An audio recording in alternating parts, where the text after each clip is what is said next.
I walked slowly up the porch steps, my joints aching. 76 years is no joke. The mailbox creaked open. Inside were ads, bills, and a cream-colored envelope with my sister-in-law Lizzie's fancy handwriting. I hesitated before opening it. It had been at least 10 years since Lizzie last wrote me a letter. My little house in Bowers felt quiet and empty when I went back inside. Settling into my worn chair by the window, I carefully opened the envelope. Dear Rosalind, you are invited to a celebratory dinner in honor of Rebecca's 15th birthday on Saturday at 7 p.m. I read it 3 times. No warm words, just a dry invitation. Still, it was an invitation, the first in a long time. My son Neville and his wife Lizzie lived 20 minutes away in a modern house with big windows and a perfect garden. I used to go there every week, helping with the kids and making Sunday lunch. Now I hadn't been inside for over a year. It started slowly. First, the phone calls. Mom, sorry, we can't make it today. We have plans. Then the family dinners. We're canceled. We've decided to spend Christmas with just our family this year. As if I wasn't family. I got up and went to the dresser where the photos were. Neville as a baby, a smiling boy with freckles and a missing front tooth, my only child. I raised him alone after Roy, my husband, died in a car accident when Neville was only 9. I gave up my dreams of being a nurse, worked 2 jobs, and saved every penny so my son could get an education. Neville did well. He became an engineer, married Lizzie, a girl from a good family, bought a house and had children. Rebecca was born first, followed by Christopher 3 years later. I helped with both of them, changing diapers, making bottles, and singing lullabies. Back then, Lizzie was happy to have me around. How many nights did I rock baby Rebecca while Neville and Lizzie slept? How many times did I pick up the babies from daycare when Lizzie was late for work? I was always there for them, as long as they needed me. That changed when Christopher turned 5. Neville got a promotion, and Lizzie got a job at a real estate agency. They became successful people. New friends, new interests, a new life where I, an old woman of simple habits, didn't fit. Mom, could you please not wear that old sweater? Neville wrinkled his nose whenever I came to their house. Rosalind, we don't eat fried food anymore, Lizzie said coldly, pushing away the pie I'd brought. Neville had always been driven. As a child, he dreamed of a big house, an expensive car, and a great job. Maybe it was my fault. I told him so often, you have to do better than me, you've got to make it in the world. And he did. And I stayed the same, a simple working class woman, a former sales clerk and then a supermarket cleaner. Lizzie always looked down on me. She came from a family of teachers, educated and well-mannered. I could see her cringe when I mispronounced words or used the wrong fork. At first, she put up with me for Neville's sake. Then, when the kids were small, I was a helpful babysitter. But once my help wasn't needed, Lizzie made it clear I was a nuisance. My grandchildren grew up and stopped running to me. Rebecca rolled her eyes when I asked about school, and Christopher hid behind his tablet, barely saying hello. Children learn from their parents. If their parents don't respect their grandmother, neither will the grandchildren. The final straw was Thanksgiving last year. I cooked the turkey, like always. I arrived in the morning to get things ready, but a strange woman in an apron opened the door. Who are you? I asked, confused. Lavra Nightingale Gourmet Taste Catering, and you are? I'm Rosalind Caro, Neville's mother. Lavra looked confused. I wasn't told about an assistant. Just then, Lizzie appeared, perfect in her beige suit. Her hair styled. Rosalind, you're early. We were going to call you. We've decided to have the dinner catered by professionals this year. We're having guests from Neville's firm. I stood there with the turkey, feeling foolish. But I always cooked for Thanksgiving. That was before Lizzie cut me off. We do things differently now. Since then, invitations had been rare. I was only invited to the big holidays and not always. When I complained, calling and asking what was wrong, Neville brushed me off. Mom, you're being dramatic. We're just busy. We have our own lives. I looked at his picture, remembering how this 42-year-old man once climbed into my lap after a nightmare, how I'd kissed his scraped knees, how I'd taught him to ride his bike, how I'd stayed up late helping with his homework. When did it all go wrong? Maybe because I was alone, without a husband. Maybe I was too hard on him, or spoiled him. Or was it Lizzie who always looked down on me as uneducated and simple? I knew Neville and Lizzie were having money problems. They never said so, but I saw the signs. Neville took out loans for renovations, a new car, and vacations. Lizzie was always buying expensive things, like she was trying to prove something. They were living beyond their means, trying to keep up with a lifestyle they couldn't afford. I offered to help. I had some savings, not a lot, but it might help. Neville refused, proudly saying he could take care of his family. A month later, I found out he'd taken out another loan. I remembered how Lizzie had cringed when I gave my grandchildren homemade sweaters for Christmas 2 years ago. Kids, thank your grandmother for these interesting things, she said, like I'd brought them garbage. The sweaters stayed unpacked. A week later, I saw them in a donation bin outside the supermarket. The last time I was there was 6 months ago for Christopher's birthday. Neville talked to his friends all evening. Lizzie was busy organizing, and the grandchildren were running around. I sat in the corner, invisible. No one noticed when I left. Now, this invitation, what did it mean? Maybe Neville had realized they'd been hurting me. I went to the mirror in the hallway. Gray hair, wrinkles, old-fashioned glasses. An old woman, ashamed to be seen by her successful family and their friends. I smiled sadly at my reflection. Still, it was my granddaughter's birthday. 15 years is important. Despite everything, I loved Rebecca.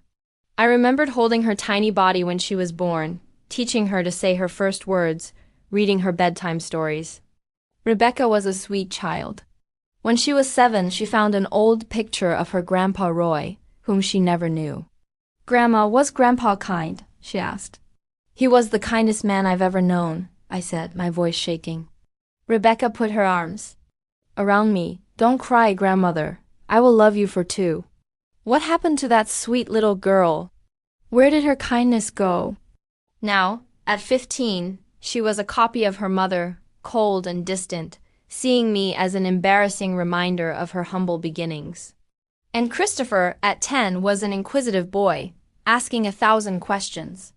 Now he's 12, barely looking up from his phone to say hello.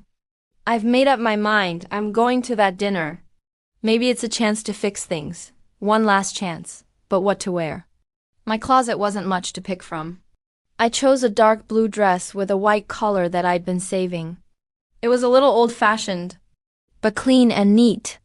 I'd already prepared a gift for Rebecca, an antique silver mirror from my grandmother, the only valuable thing I owned. I polished it and wrapped it in a beautiful box with a ribbon. The day before the dinner, I couldn't sleep. I kept wondering why they'd called me after so many months. What would I say to Neville? How would I act with Lizzie? What if they just wanted to embarrass me again? I got up early. Even though the dinner wasn't until 7 p.m., I spent the whole day getting ready. I showered, styled my hair, and even put on makeup, some faded rose lipstick and blush. It reminded me of getting ready for dates with Roy. He always said I was beautiful, even when I didn't have time to comb my hair after a long shift. What would Roy think if he saw how his son treated me? Roy was kind without any airs. Even though he was well educated, he was never ashamed of me. He was proud of how strong and hard-working I was. If he were alive, maybe things would be different. Maybe Neville wouldn't have grown up so cold. Our house was always full of love when Roy was alive. We weren't rich, but we had enough. Neville was a happy child, loved and cared for. After Roy died, things changed. I worked more, leaving Neville alone. He grew up fast, too fast. He became quiet and serious. Even as a teenager, he talked about being successful and rich, so we'd never have to worry about money again. I understood him. Poverty scared him, just like it scared me. But for me, it was about relationships, family, and love. For Neville, it was like money and status became more important than anything else. Maybe it was my fault. I used to complain about not having enough money, about being tired. Maybe I made him think our life wasn't good enough. I knew Lizzie before she dated Neville. She worked at the same school as her younger sister. Even then, Lizzie was ambitious and driven. She wanted more than her teaching family could give her. Neville was her chance for a better life, a smart, successful young engineer. They fit together, both striving for status and recognition. And me? I was just a reminder of where Neville came from, the past he wanted to leave behind. I remembered our last big fight. 3 years ago, I casually mentioned in front of one of his co-workers that Neville had dreamed of being an astronomer as a child, but we couldn't afford a telescope. Mom, Neville hissed when the guest left. Why do you tell people things like that? It's not interesting. I was just proud of you, I replied, confused. You were always so smart. I haven't been a boy in 30 years, he said. And I'd rather you didn't make us look like poor losers. We weren't losers, I said, hurt. We were a happy family. Neville laughed sadly. Happy? I never had a proper vacation. I wore old clothes. My friends went to summer camps and I worked. Part-time. I did the best I could, I said, my voice shaking. I know, he sighed, softening a little. But the past is the past. I've made a new life, and I'd rather not bring up old stories. After that, something changed between us. Neville called less often, invited me out less, and I was afraid to say the wrong thing, to hurt him, to remind him of things he wanted to forget. By 6 p.m., I was ready. The taxi was booked for 7 o'clock. The drive would take about 15 minutes, but I wanted to be a little early. It was a habit from my supermarket days. Even 5 minutes late was a problem. Waiting for the taxi, I wondered. If the invitation was a mistake, if they'd be disappointed to see me, if I'd do something wrong again. I looked at my phone. Should I call, just to make sure? I shook my head. That would seem desperate, like I was begging for attention. If they really wanted to see me, I'd go.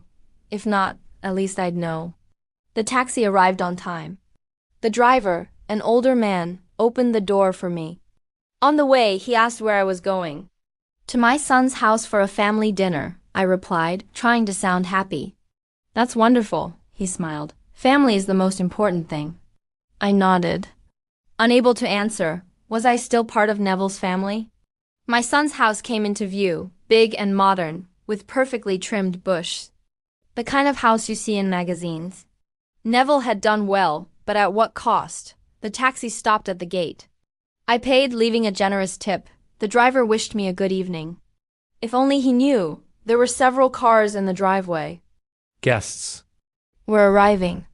I took a deep breath and headed for the front door. My heart pounded. I felt like a child before an important test, scared, uncertain, wanting to turn back. But I kept going, for Rebecca, for the last hope. The front door was slightly open. I could hear voices, laughter, and music. I paused, gathering myself, then rang the bell. It sounded loud, like an alarm. The voices stopped. Footsteps approached. The door opened, and Neville stood before me. He looked handsome in his dark suit, like his father. Same dark eyes, same strong chin, but his father's eyes were warm. Neville's eyes looked surprised and anxious. Mom? He looked like he'd seen a ghost. You came. Those words told me everything. They weren't expecting me. They didn't think I'd come. The invitation was just a formality, maybe because of Rebecca or to ease their guilt. And yet, here I was, with a gift and a hope that was fading. You invited me, I said, trying to smile. Happy birthday, Rebecca. Neville stepped aside. His movements were stiff, like he was doing something unpleasant. Come in, he said coldly. The guests are gathering. I stepped inside, my heart clenching. The hallway was spotless, the marble floor, the designer table, the big silver mirror. So different from my humble home, with its worn carpets and old furniture. I brought a present for Rebecca, I said, holding out the wrapped box. Neville took it without looking. Good, I'll give it to her. I'd like to give it to her myself. She's busy with her friends right now, he said. Maybe later. Voices and laughter came from the living room. I started to walk that way, but Neville stopped me, putting his hand on my shoulder. Mom, before we join the others. He hesitated. There will be important people there. Colleagues, business partners. Please be restrained. I felt my face flush. What do you mean? He avoided my eyes. Don't tell your old stories. Don't ask people personal questions. It can be awkward. I pressed my lips together, trying not to show how much his words hurt. Neville was ashamed of me, and I hadn't even spoken yet. Okay, I said quietly. I'll be quiet as a mouse. Neville sighed. I didn't mean it like that. It's an important night for us, for Rebecca. He turned and walked toward the living room. I had no choice but to follow. The living room was full of people. I recognized Lizzie's parents. They were talking to an elegant couple by the fireplace. Mr. and Mrs. Chase, who had always seemed stuck up. They taught at a private school and thought they were intellectuals. They spoke to me like I was a child or not very bright. Lizzie saw us and hurried over, her smile not reaching her eyes. Rosalind, how nice of you to come. She hugged me, a cold, quick embrace. Where's Rebecca? I asked, looking around. I wanted to wish her happy birthday. She's still getting ready, Lizzie replied. You know how teenage girls are. Everything has to be perfect. Lizzie turned to Neville. Richard wanted to talk to you about that project. He's at the bar. Neville nodded and walked away without a word to me. Lizzie was about to follow him, but I stopped her. Lizzie, thank you for inviting me. I thought you'd forgotten me. Her smile became strained. Oh, not at all, Rosalind. We're just very busy, work, kids, you know. I understand, I said. It's just that sometimes I feel unnecessary. Lizzie looked embarrassed for a moment, then recovered. Don't be silly, you're family, we just have different interests. She glanced at my dress. Do you want something to drink? Champagne? Wine?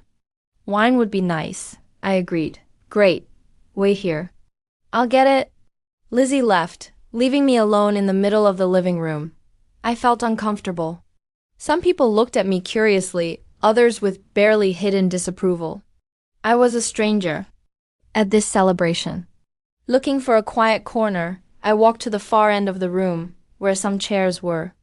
On the way, I overheard someone say, "Is that Neville's mother?" She looked so plain. Was she a cleaning lady or something? The man lowered His voice. Neville's come a long way. Amazing, isn't it? I walked faster, pretending I hadn't heard. Reaching the chair, I sat down, trying to be invisible. Lizzie returned with a glass of red wine. Here you go. It's not the most expensive, but I think you'll like it. I took the glass, trying not to show how much her words hurt. Not the most expensive, as if I didn't deserve better. Thank you, I said, taking a sip. It's delicious. Lizzie sat next to me, making polite conversation. How are you, Rosalind? Are you well? Yes, I'm fine, I said, trying to smile. It's a little lonely, but I'm getting by. Maybe you should get a hobby, Lizzie suggested, feigning concern. Or meet other people your age. There's a senior center in Bowers. Senior center, like I was half dead. I have activities, I said. I help out at the library. I read to the children. Oh, that's nice. Lizzie wasn't interested. Her gaze wandered around the room, looking for someone more important. Just then, Rebecca entered the living room, looking stunning in her pink dress. So grown up, so beautiful. Not the little girl who used to sit on my lap. Everyone clapped.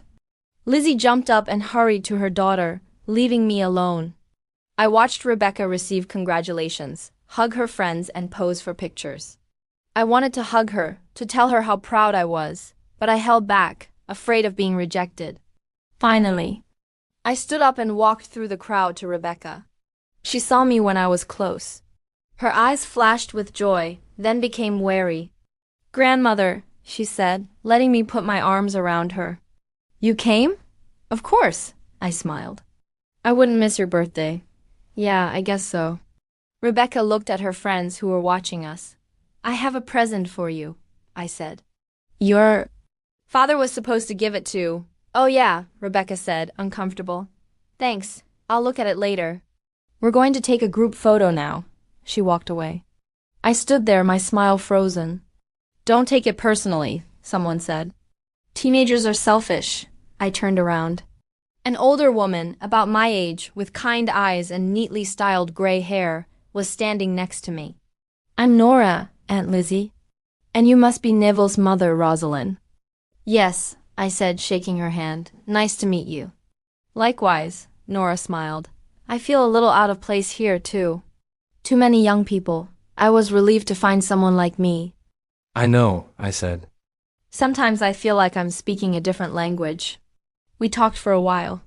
Nora was a widow, living alone in a small house outside of Bowers. We had a lot in common. We exchanged phone numbers. Our conversation was interrupted when Neville announced dinner. The guests moved into the dining room. I followed, but Neville stopped me. Mom, you sit over there. He pointed to the far end of the table, next to Nora. I was glad to be next to someone nice, but sad that I was so far from Neville, Lizzie, and Rebecca. Dinner was fancy, with several courses, expensive wines, and perfect service. I felt uncomfortable. Not knowing which fork to use, Nora quietly guided me. The conversation was about work, travel, and politics. I stayed quiet, not knowing what to say about resorts or stocks. At one point, Lizzie, who was far enough away but could still be heard, started talking about her last visit to her stylist. He works wonders, she said. Even the most hopeless looks can be transformed. She glanced at me. Some of the guests grinned. I pretended not to notice. Speaking of transformations, Lizzie continued, the worst thing is when people don't realize their style is 30 years out of date, wearing those awful dresses with collars like schoolgirls. I froze, looking at my plate. My dress had a white collar. Lizzie hadn't named me, but everyone knew she meant me. Nora touched my arm. Don't mind her, she whispered. She's always been a snob. I tried to smile. What had I done to Lizzie? Why was she trying to embarrass? After the main course, dessert was served. A beautiful cake with 15 candles. Everyone sang happy birthday. I sang too, looking at Rebecca, but she didn't look back. She was with her friends, her parents. I was on the edge of her life. After the cake, the guests went back to the living room for coffee. I followed, hoping to talk to Rebecca. In the living room, Rebecca was opening presents with her friends. They stood in a circle, so I couldn't get through. I watched from afar as she admired each gift. My gift wasn't there. Looking for your granddaughter? Nora asked. Yes, I sighed. I want to talk to her. Young people. Nora shook her head. Always in a hurry. They rarely have time for us. You're right, I smiled. When I was her age, I didn't talk to my grandmother much.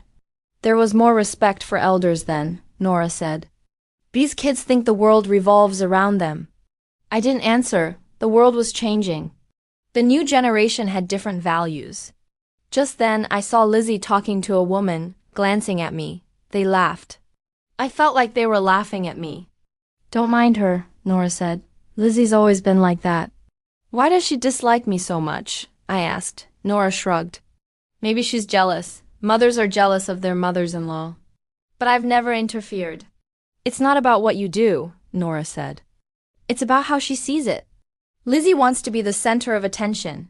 You remind her that Neville had a life before her. Maybe that was true. But why did Neville let his wife treat me that way? At that moment, Lizzie laughed, drawing everyone's attention. She was holding a photograph. Look at this, she exclaimed. Neville, I didn't know you wore glasses. The guests laughed. I recognized an old family album I'd left at their house. What's that dress? Lizzie asked, flipping through the pages. It looks like it was made from a curtain.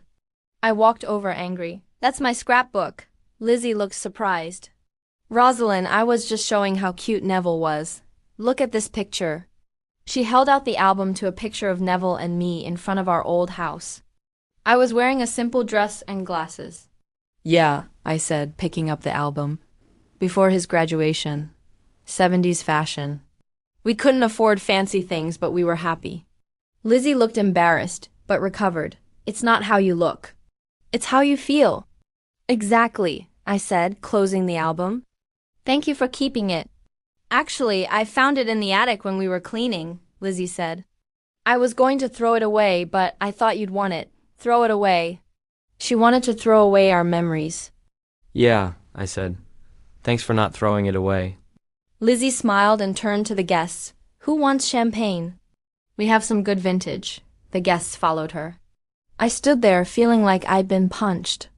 Neville came over, looking embarrassed. I'm sorry about that, he said. Lizzie didn't mean to hurt you. I looked into his eyes. I think she did.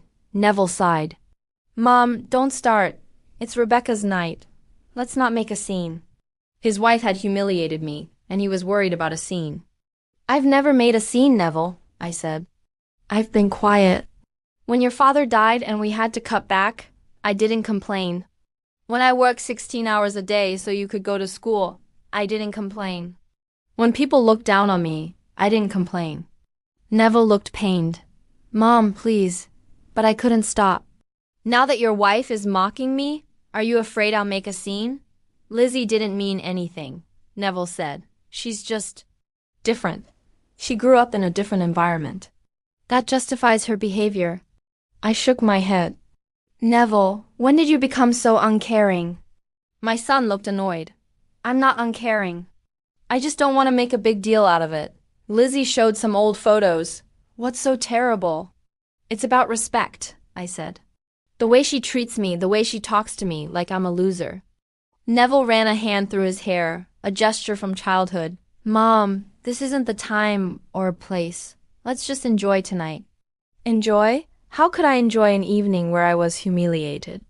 But I could see it was useless. Neville had taken Lizzie's side. All right, I said. I'll enjoy the evening. Neville looked relieved. Thank you. I'm going to check on Rebecca. He walked away. I was left with the album. I flipped through the pages. Neville on the bike I'd bought him. Neville at graduation. Neville with his diploma. We'd come so far, and now he was ashamed of his roots, ashamed of me. I closed the album. These were my memories. The evening continued. The guests laughed and drank. I sat in the corner. Nora joined me, but mostly I was alone. Lizzie played hostess. She glanced at me, and I saw contempt in her eyes. Rebecca never came to me. She was too busy with her friends. I wonder why I'd come. Why put myself through this? Nora asked. I sighed. I wish I could talk to her. Young people, Nora said. Always in a hurry. They have no time for us old people. You're right, I smiled. At that moment, I saw Lizzie talking to a woman, glancing at me, laughing. Don't mind her, Nora said. Lizzie has always wanted to be superior. Why does she dislike me so much? I asked. Nora shrugged. Perhaps she sees you as a threat. Mothers are often jealous of their mothers-in-law. I thought about what she said. Maybe there was some truth to it. But it didn't explain Neville. Just then, Lizzie laughed, holding a photograph. Look at this, she exclaimed. Neville, I didn't know you wore such horrible glasses. The guests laughed. I walked towards her. These were my memories. Lizzie, I said. This is my scrapbook. She looked surprised. Oh, Rosalind, I was just showing how cute Neville was when he was a baby. Yeah, I picked up the album. It was before his high school graduation, so, interesting outfits. Lizzie smiled, but her eyes remained cold. 7 South fashion. How we couldn't afford fancy things. I answered bluntly, but we were happy. Lizzie looked a little embarrassed by my bluntness, but quickly pulled herself together. Of course. It's not how you look, it's how you feel, she said with such fake sincerity that I could barely keep from rolling my eyes. Exactly, I closed the album. Thank you for keeping it. Actually, I found it in the attic when we were cleaning. Lizzie said I was going to throw it away, but I thought you might be interested in looking at it. It brings back so many memories, doesn't it? Lizzie wanted to throw away the memories? Like they were garbage. Yeah, I clutched the album in my hands. Thanks for not throwing it away. Lizzie smiled and turned to the guests. Who wants more champagne? We have a lovely vintage we brought back from France last year. The guests followed her, momentarily forgetting about the old photos and me. I was left standing there with the album in my hands, feeling as if I'd been kicked under the breath. Neville came over to me looking embarrassed. I'm sorry about that, he said quietly. Lizzie didn't mean to hurt you, did I looked into his eyes. I think that's exactly what she wanted. Neville sighed. Mom, don't start. It's Rebecca's night. Let's not make a scene. I stared at him, not believing my ears. His wife had just publicly humiliated me, made a mockery of our past life, and he was worried about me not making a scene. I've never made a scene, Neville, I said quietly, all my life. I've been quietly tolerant when your father died and we had to cut back on everything. I didn't complain when I had to work 16 hours a day so you could go to a good school. I didn't complain when people looked down on me because of my job, my clothes, my accent. I didn't complain Neville looked like he was in physical pain listening to this mom please, but now I continued. Not letting him interrupt me now that your wife is openly mocking me, our life, everything we've been through, are you afraid? I'll make a scene. Lizzie didn't mean anything, Neville said quietly, looking around to make sure no one could hear. She's different, you know. She grew up in a different environment and that justifies her behavior, that she's different.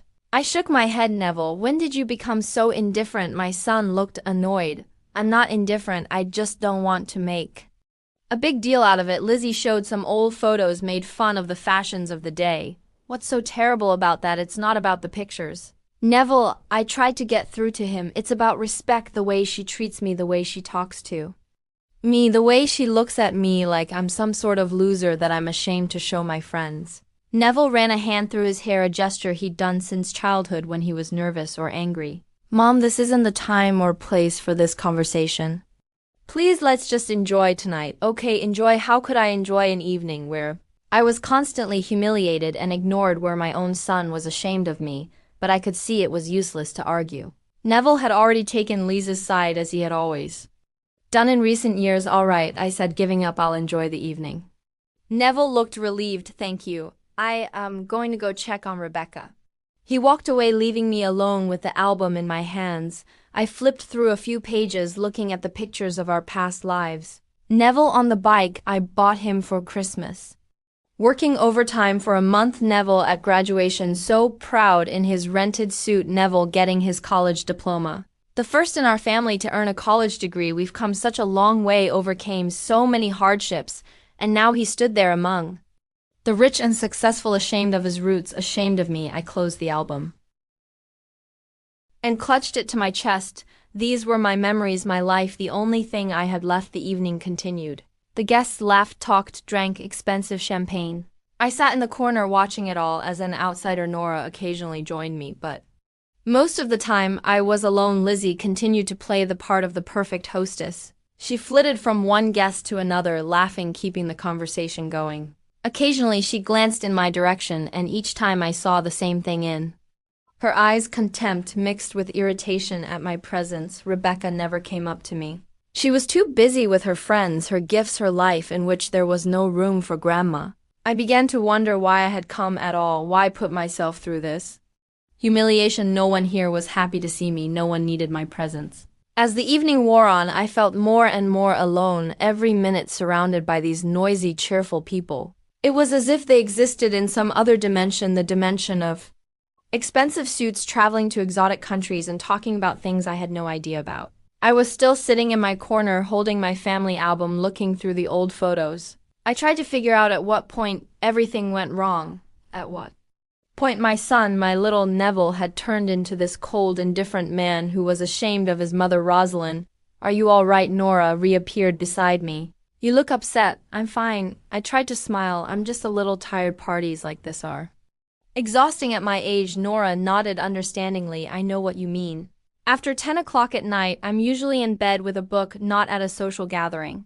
We both laughed quietly, finding comfort in this small companionship. At that moment, Lizzie entered the drawing room again. She was holding a box of some kind, and her face lit up with that peculiar smile that only appeared on her face when she was about to do something unpleasant. Attention, everyone. Lizzie raised her voice, and the chatter died down. I have a very special surprise for our dear Rebecca.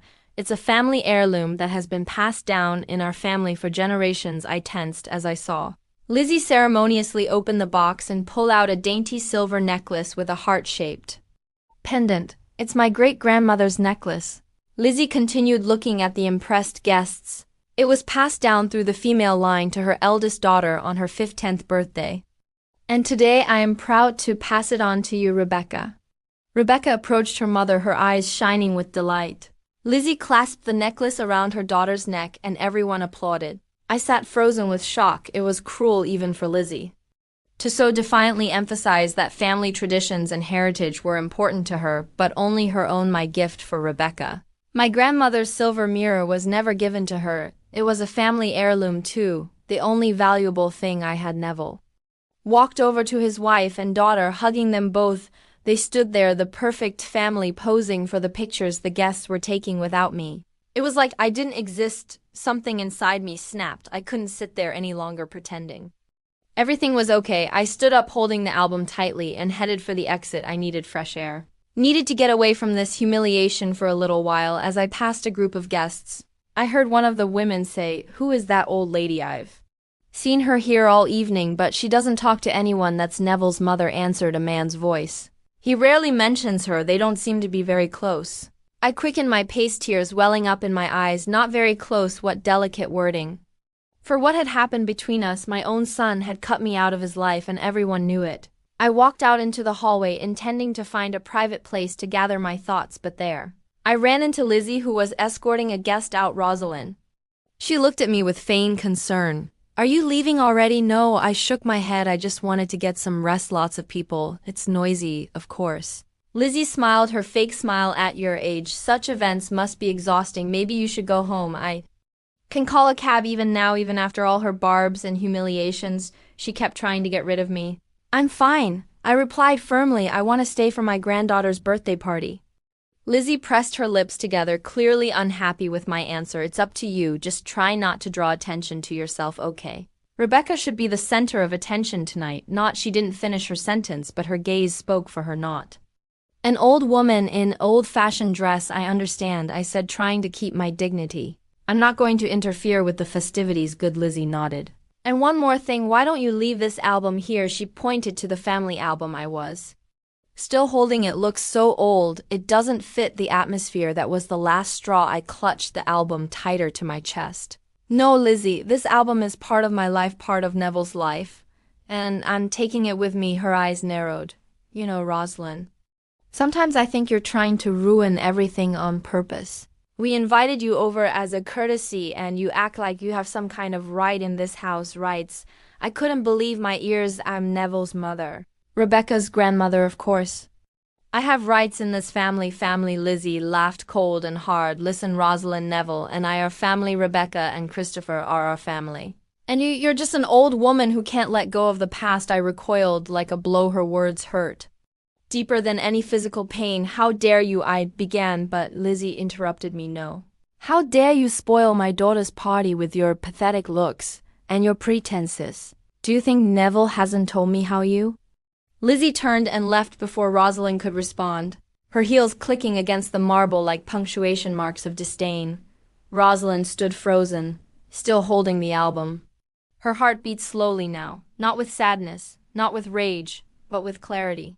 She stepped outside onto the porch. The air was cool and quiet. From inside, laughter floated through the windows, muffled, distant.